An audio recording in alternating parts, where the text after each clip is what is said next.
এক সময়ে পর্দা কাঁপানো অভিনেত্রী বিনা চিকিৎসায় করুণ মৃত্যু, কিন্তু কেন? জানলে অবাক হবেন। এক সময়ে পর্দা কাঁপানো অভিনেত্রী বিনা চিকিৎসায় করুণ মৃত্যু, কিন্তু কেন? জানলে অবাক হবেন। সময়টা ৮০-র দশকে। সেই সময় তিনি ছিলেন পর্দা কাঁপানো অভিনেত্রী, ভারতের দক্ষিণ অর্থাৎ তামিল সিনেমার জনপ্রিয় নায়িকা নিশা নূর। পর্দা সাবলীল অভিনয় আর মিষ্টি চেহারা সুস্বাদের লাখো পুরুষের স্বপ্নে ছিল এই নায়িকা। তামিল এবং মালয়ালি সিনেমার সুপারস্টার রজনীকান্ত এবং কমল হাসানের সঙ্গে বহু সিনেমায় অভিনয় করেছেন নিশা। সর্বশেষ আয়ের দ্য গ্রেট ১৯৯০ নামের একটি সিনেমায় অভিনয় করে সাড়া মেরে ফেলেছিলেন তিনি। এরপর ধীরে ধীরে হারিয়ে যান সবার অন্তরালে। সময়ের স্রোতে একসময় ভুলে যায় সবাই। টিক টিক ১৯৮১, কল্যাণ আজ্ঞাতিকাল ১৯৮৬ এবং আই দ্য গ্রেট ১৯৯০ সিনেমার জন্য বিশেষভাবে পরিচিত ছিলেন এই অভিনেত্রী। পরিবারের খরচ চালাতেই নাকি তিনি পতিতাবৃত্তিতে নামতে বাধ্য হয়েছিলেন, অথচ মৃত্যুর সময় তার পাশে দাঁড়াননি তার পরিবার ও বন্ধুরা।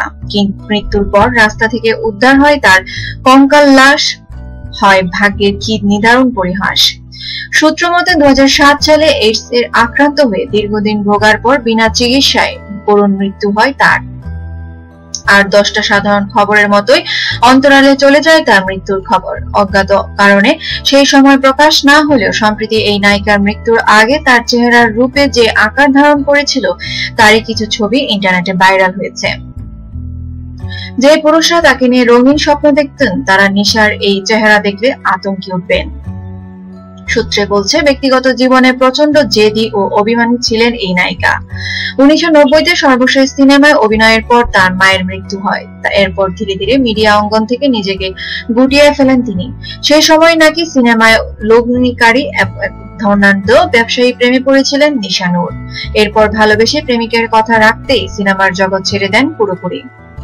তবে ভাগ্যের নির্মম পরিহাসে সেই প্রেমিকার কাছেও প্রতারণার শিকার হন কিছুদিন পরে। নিশা বুঝতে পারে তাকে শুধু ভোগ করার উদ্দেশ্যেই ছিল পতিত প্রেমিকে।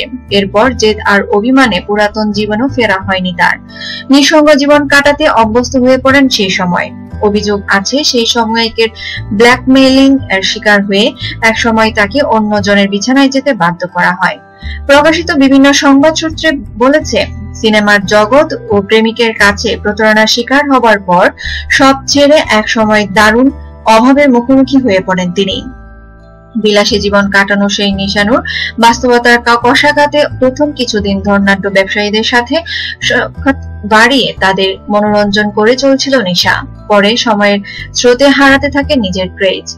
বাড়তি চাহিদা ও পরিবারের প্রয়োজন মেটাতে নিজের দেহ বিক্রি করতে শুরু করেন তিনি। সময়টা ২০০৫ সাল। এভাবেই চলছিল, কিন্তু হুট করে একদিন বুঝতে পারে সে আক্রান্ত হয়েছে নরমবেদী এইডসে। তামিলনাড়ুর একটি হাসপাতালে শারীরিক পরীক্ষার পর তিনি বিষয়টি জানতে পারেন। এইডসে আক্রান্ত হবার পর খবর ছড়িয়ে পড়ে পরিচিত জনদের কাছে দ্রুতই।